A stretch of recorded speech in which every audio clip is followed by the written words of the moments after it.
Mga kasayan, Muse 40. Mahina na yung brake, kanyang disc brake. Pag gaganto kasayan, checkin natin yung kanyang fluid, brake fluid. Pero dito kailangan, sasapin tayo rito kasi yung mapapatakan ng fluid, masisira yung pairings natin. O kaya pwede rin pag napatakan, basahin agad natin. Checkin natin yung kanyang lagay ng fluid. Kung meron pa. Dahil daw ko sa all stock daw to. Check natin. Ayun. Masyado nang madumi yung kanyang ano. Pagka ganito kasi, ang gagawin natin dito, i-bleed natin. Masyadong madumi yung kanyang brake fluid.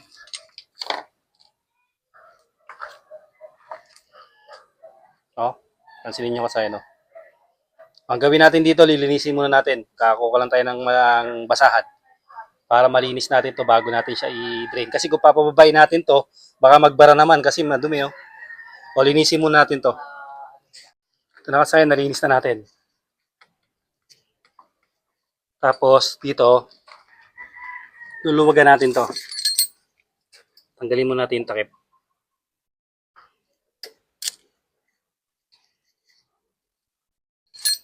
Gamit tayo ng 8mm. Luwagan natin to, ha. Yan, pagluwag natin, tutok natin dito para medyo lumayo. Yan siya, ha. Yan, babasahin natin ng tubig yan para di mabakbak yung ano natin.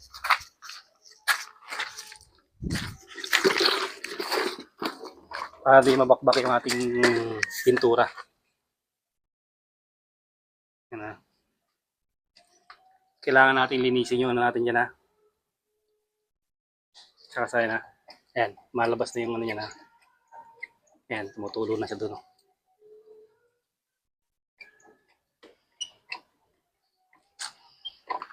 Pansinin nyo, lumambot na itong ano natin. Papalitan natin ng bago. Ito, ang pwedeng gamitin nyo rito, DOT3 at DOT4. Pwede rin po yan.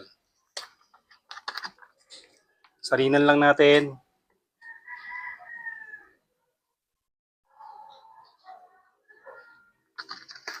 Tapos, piga tayo. Dahan-dahan lang kasi baka tumalsig eh.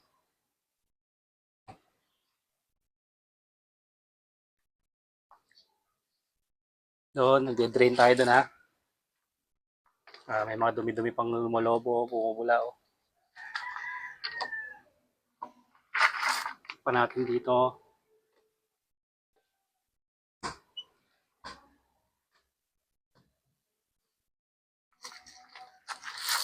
Daming dumi.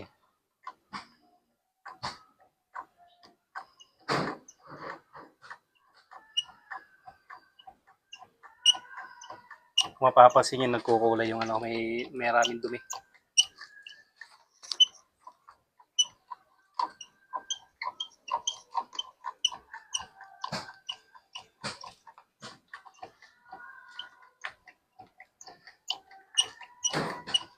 Pa natin dito para bumaba.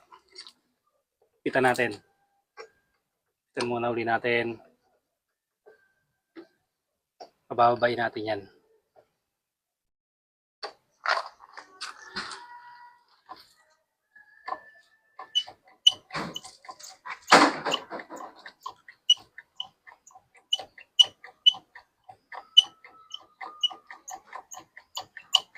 Piga lang ng piga dito. Kasi yung kailangan, papatigasin natin yung ano yan eh.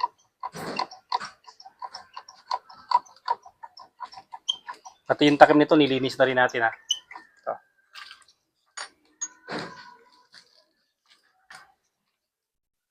Nilinis na rin natin yung takip niya.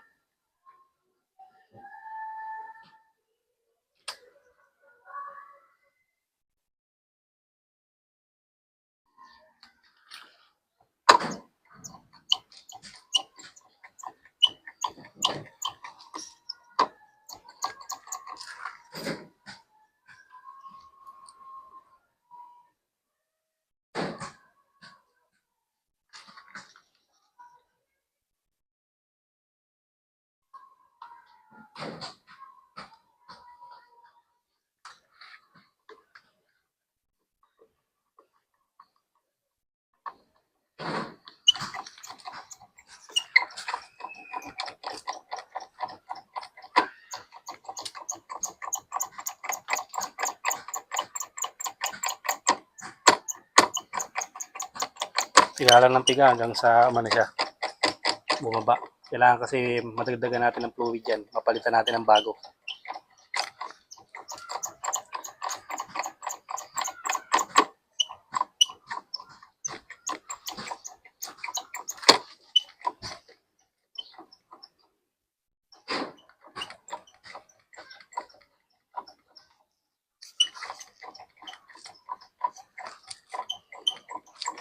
Kasi hindi pa natin ito, pagka magpe-preno tayo, sumasagad. Dapat hindi siya sasagad eh.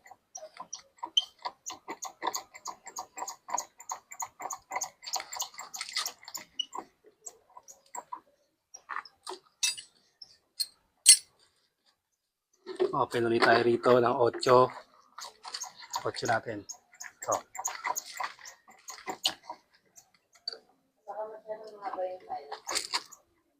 Yun. Nakita niyo yung mga dumi? Yun. Masyado pang madumi. Tapos sarado ulit. Piga-piga. Sige, pihit mo. Yan, sarado. Nakita nyo ba kasayan yun yung kulay niya? Tutok mo ha, para makita nila yung kulay ng ilalabas natin. Sige, bukas.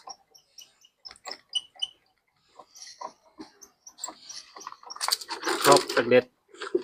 Lagyan natin ulit siya ng rito para di mabakbak yung pinagtatalsikan niya.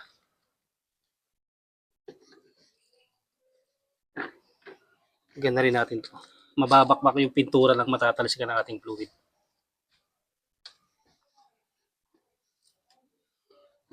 Sige, sarado.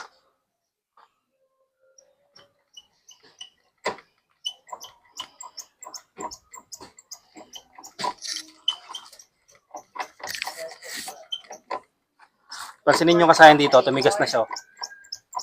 Tumigas na siya. Okay, bukas. Tutok mo sa yun.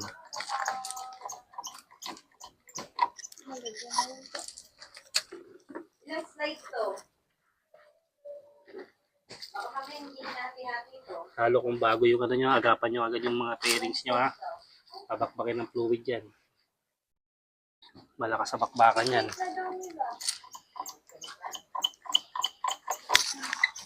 Okay. Rado.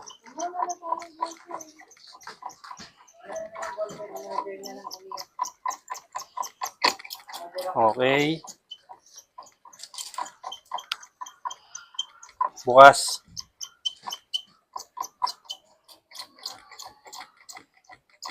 Rado.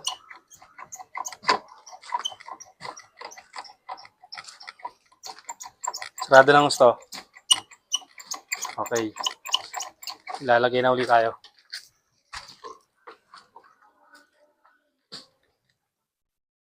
Kailangan hanggang sa luminaw. Makikita nyo naman yung pagka malinaw na eh.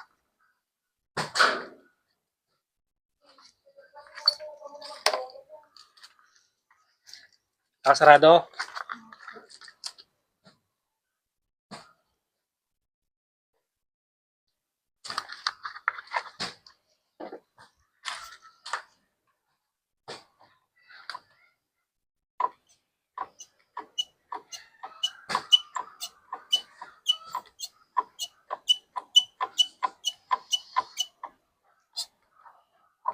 Yan siya ha. Tumitigas-tigas na agad siya ha.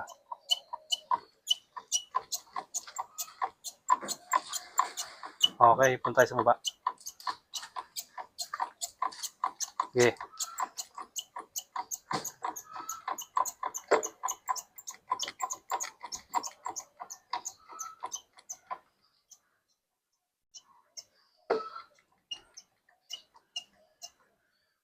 Okay. Ha? Malinis na ba? Kulang pa. Antay rin. Sasarado ko pa to para malakas yung yung pressure ng ano niya. Patong lang. Okay.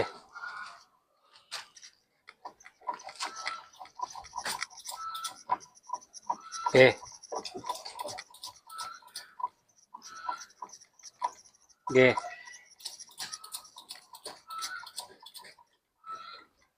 Okay.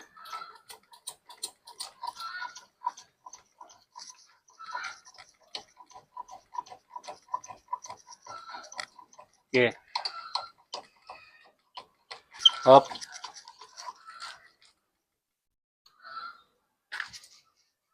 Ganun lang ulit. Lagay-lagay lang ulit tayo dito.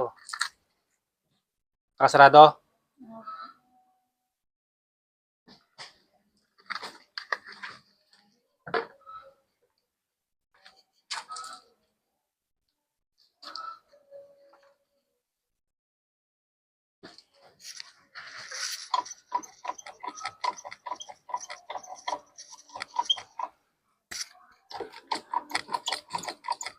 Sarado.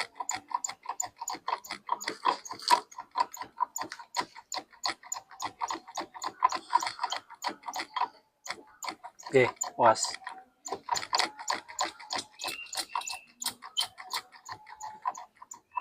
Okay. Bukas. Sarado.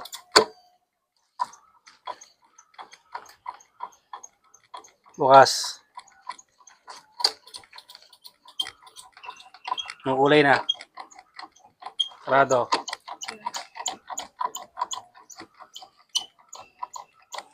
Okay, konti na lang.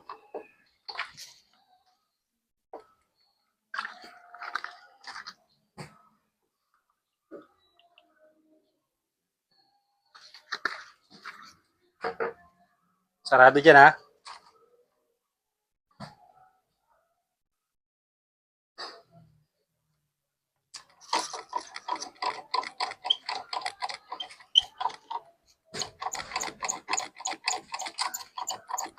Sarado.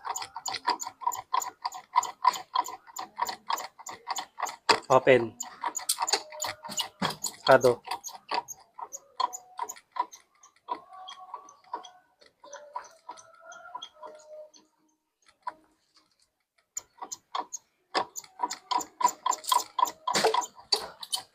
Sarado.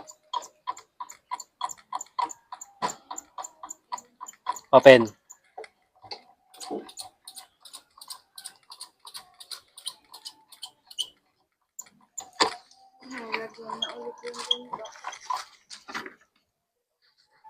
Basta may tubig na siya, di siya basta-basta.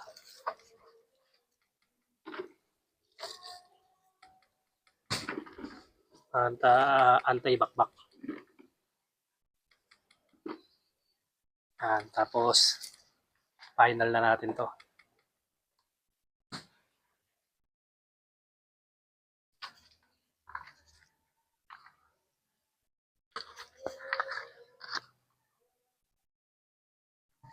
Malinaw na yun dyan na wala nang dumi sa taas. Nakasarado yun. Kung kinukuha niya, ayan, matigas na kagad oh. Ayan, pansinin nyo kasayan ha. Matigas na siya rito.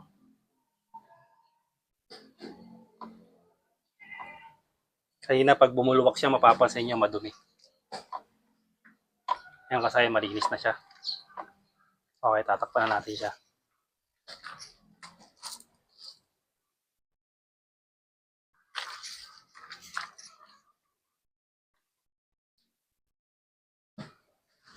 Ngayon, babalik na sa dati ang preno nito. Hindi ka na pwede magkamali rito. Pag nauna mong ipreno tong unahan, simple lang ang abot mo. Lalakas na yung preno nito.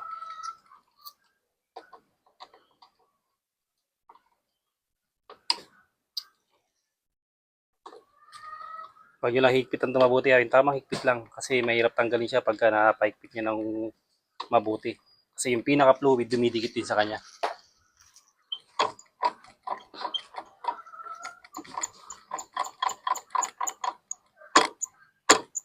Okay, isa lang.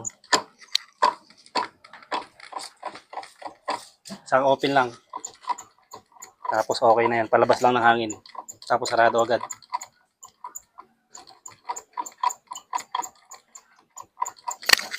Okay.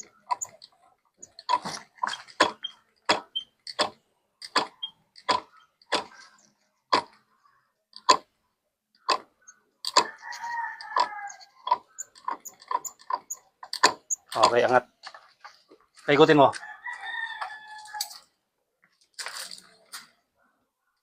Ba?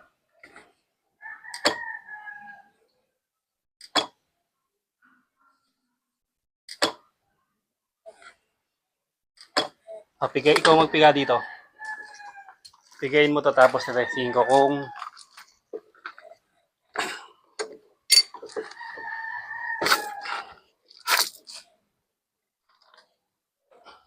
upuan mo doon para ano. Umupo ka dyan. Yes. Umupo ka doon, umupo ka na sa taas para nakaangat siya. Doon sa huli ang kapumpo. Para umangat yung ano. Yan. Tapos ngayon, i-preno mo ngayon. Okay, brake mo lang. Huwag mo bibitawan. Brake mo lang. Preno mo lang. Pitan mo.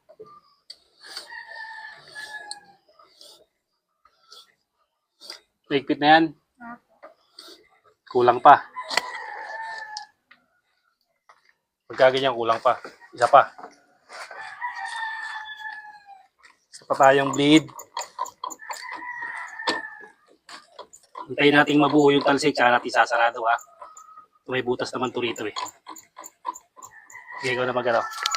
Pag buo na yung tumalano sa kanya, tumalsik, sasarado na natin. Sige.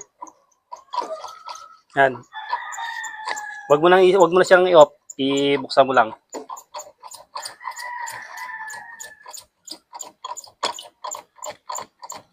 Sige, sarado. Isa pang ano. Kasi walang ano, hindi siya kumagat eh. Sabihin kulang pa yung ano natin.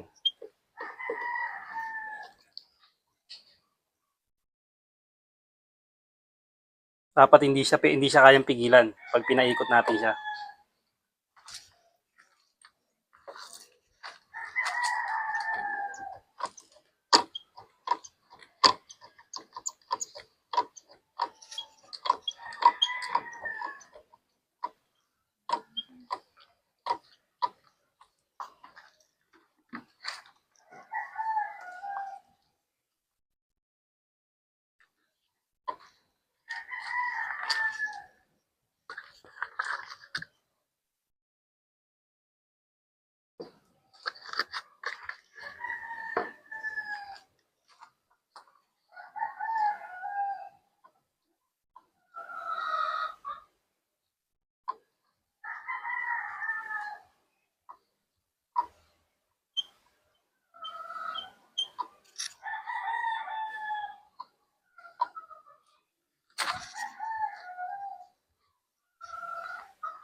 Okay.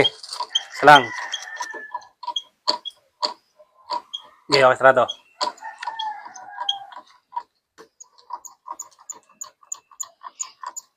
Pahida mo lang yung mga natalsikan dyan.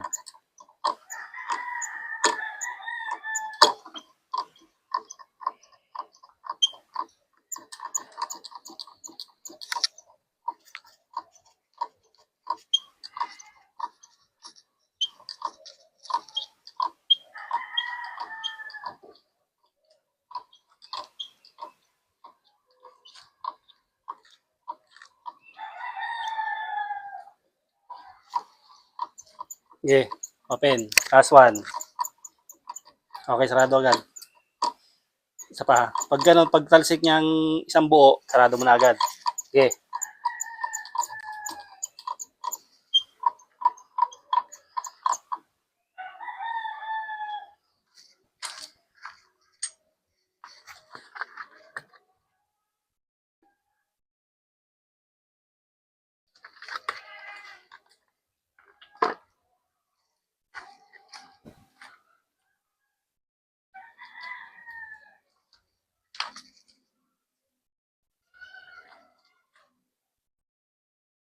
Kailangan kasi testing din natin. Hindi pwedeng hindi natin testing siya.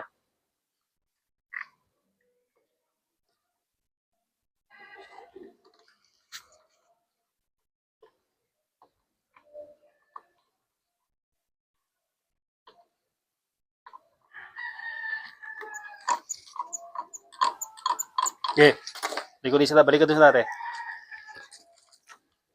Tira natin. Tapos lagyan na natin ng kanyang saan na yung block natin yung pantakip. Ayun. Saan na? Ayun. Ayan. Malapit yan sa kamay mo doon. To? Ayan, ayun. Uy, malabo na talaga yung mata. May cover siya, kumbaga parang sa ano, parang sa interior. Kaya nga doon, sabi ano, angat ka doon. Tiga, tiga, tiga. Huwag mong bibitawan. Okay na sa akin. Okay na siya. O sige, isa pa. Testing natin. Tiga. Okay na. Yan ang kasayan yung pag-testing ha. Pag kailangan, pag pinreno nyo sa kanya, pag preno nyo, hindi siya gagalaw ha, hindi nyo na siya mapapaikot. Kagaya ng ginagawa natin, pagpiga, kahit anong pwersa natin dito, hindi na siya gagalaw. Ibig sabihin, okay na yung ano natin, pag-bleed natin sa ating ano, sa ating motor. Yun lang ang problema kasi nakala ko may problema dito sa brake level o sa ano dito. Sa may baba. Ibig sabihin, talagang madumi na at wala na siyang ano, kulang na rin sa fluid. Hanggang dito lang mga kasayan. Salamat sa panonood.